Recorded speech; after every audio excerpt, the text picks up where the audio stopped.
Hello guys, welcome to MS channel.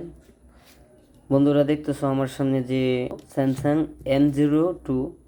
তো এই ফোনের ডিসপ্লে আমার কাছ থেকে প্রায় 1 বছর আগে লাগানো হয়েছিল। এই যে আমাদের লোগো দেওয়া আছে এমইএল। এমইএল হলো আমাদের গ্রুপের নাম। তো কাস্টমার এটা হাত থেকে ফালায়া ডিসপ্লেটা নষ্ট করে ফেলছে। তো এই ডিসপ্লেটা আজকে চেঞ্জ করব। তো ডিসপ্লে চেঞ্জ করার পাশাপাশি তোমাদের অনেক কিছু বলবো যা আসলে একজন টেকনিশিয়ানের জানা প্রয়োজন আছে। অবশ্য আমাদের ভিডিওটা দেখতে থাকো, না কেটে না। আমরা যখন একটা ফোনের ডিসপ্লে পরিবর্তন করব তখন আমরা বিষয় খেয়াল রাখবো। প্রথমত হলো যে আমাদের ফোনে যে ফোনটির ডিসপ্লে পরিবর্তন করব ওইটার যে ডিসপ্লের নিচে যে ময়লাগুলো থাকবে বা যে পুরাতন আঠাগুলো থাকবে এইগুলো কিন্তু খুব ভালোভাবে পরিষ্কার করে নিতে হবে। এর কারণ হলো যখন আমি নতুন একটা ডিসপ্লে বসাবো তখন যদি এই ময়লাগুলা বা আঠাগুলা পরিষ্কার না থাকে তাহলে কিন্তু আমার যে নতুন ডিসপ্লে ওটার মধ্যে এক ধরনের প্রেশার পড়বে। কেমন? যখন এই পুরাতন আঠার উপরে বা কোনো ময়লার উপরে ডিসপ্লেটা বসানোর পর আমাকে অবশ্য রাবার মারতে হবে। রাবার মারলে কিন্তু একটা প্রেশার ক্রিয়েট হবে ডিসপ্লের উপরে। তখন কিন্তু আমাদের ডিসপ্লেটা কোনো না কোনোভাবে ক্ষতিগ্রস্ত হতে পারে, অথবা আমাদের টাচে বিভিন্ন সমস্যা করতে পারে। তো দেখো, এই আমার হাতে যে ফোনটি দেখতেছো এটি হলো স্যামসাংয়ের একটি ফোন, স্যামসাং M02। তো এই ফোনটি ডিসপ্লে লাগানোর আগে অবশ্যই আমি 100% ভালোভাবে পরিষ্কার করব। তো দেখো বন্ধুরা, এটা পরিষ্কার করতেছি, খুব ভালোভাবে পরিষ্কার করার চেষ্টা করবা তোমরা। আগে যে এলসিডিটা ছিল আমাদেরই লাগানো এমইএল। আচ্ছা, এখন আমরা ক্রাউনের একটা এলসিডি লাগাবো। আমার জানা শর্তে এই ক্রাউনের মালটি খুবই ভালো মানের একটি মাল, যতটুকু আমি জানি।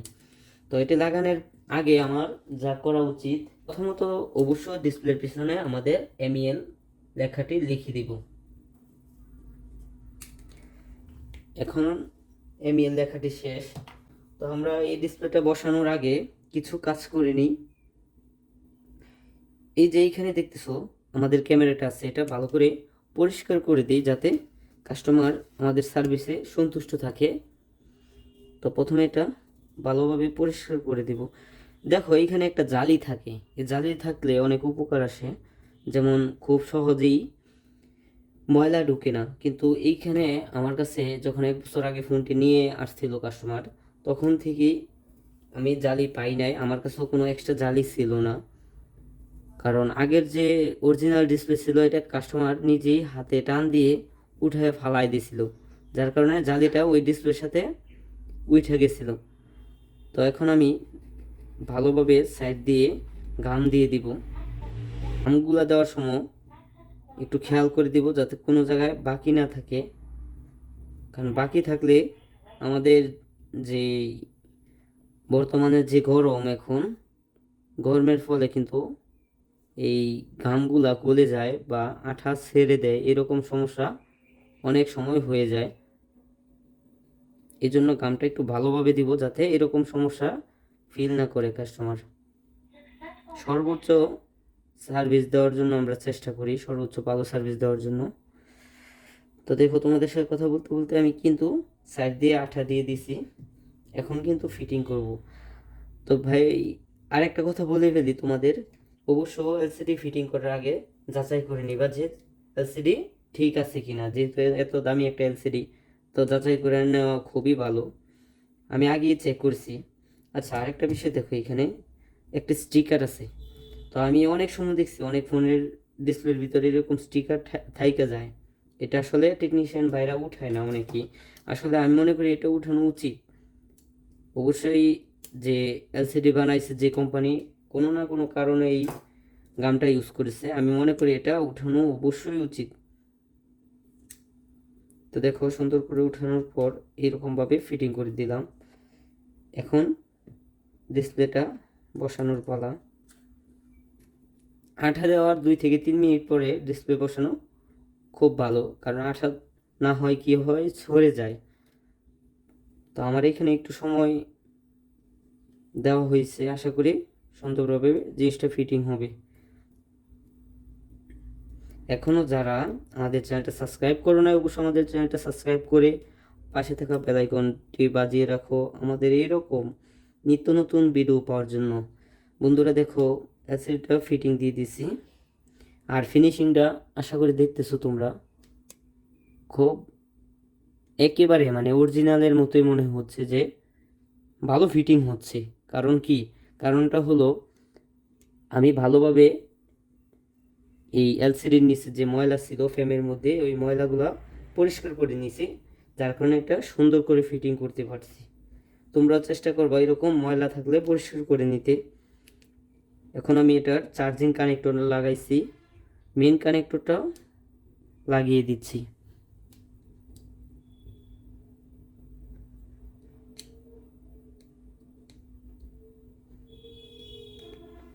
আমাদের এখন চেক করার পালা যে আমরা যে কাজটা করছি এটা কি আসলে সাকসেস হয়েছে কি না। তো বন্ধুরা, চেক করার আগে আমরা যে কেচিংটা আছে এটা টেম্পোরারি ভাবে ফিটিং করে রাখি, তাহলে আমাদের কাজটা করতে আরো সুবিধা হবে।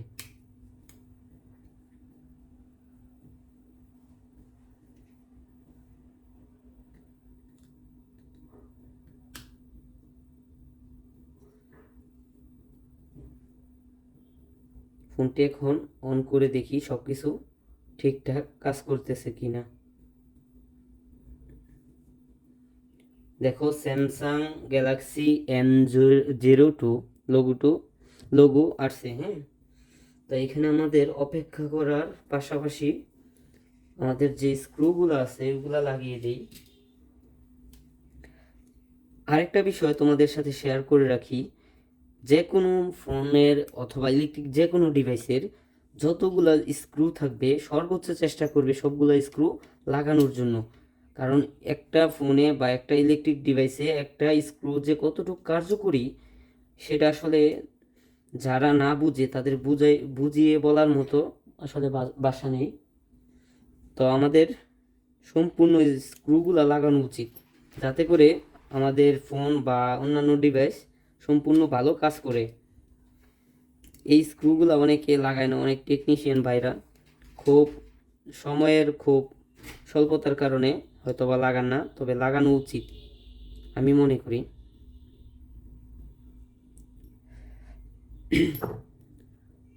দেখো বন্ধুরা, আমাদের কাজটি কিন্তু সাকসেস। তোমরা আবার ভয় পেও না, সামনে এমন একটা দাঁতওয়ালা মানুষ দেখে, ও তো দাঁত বার করতে খুব পছন্দ করে। Okay guys, thanks for watching. এখনও যারা আমাদের চ্যানেলটা সাবস্ক্রাইব করো না, অবশ্যই আমাদের চ্যানেলটা সাবস্ক্রাইব করে পাশে থাকা বেল আইকন বাটনটি বাজিয়ে রাখো আমাদের এইরকম নিত্য নতুন ভিডিও পাওয়ার জন্য।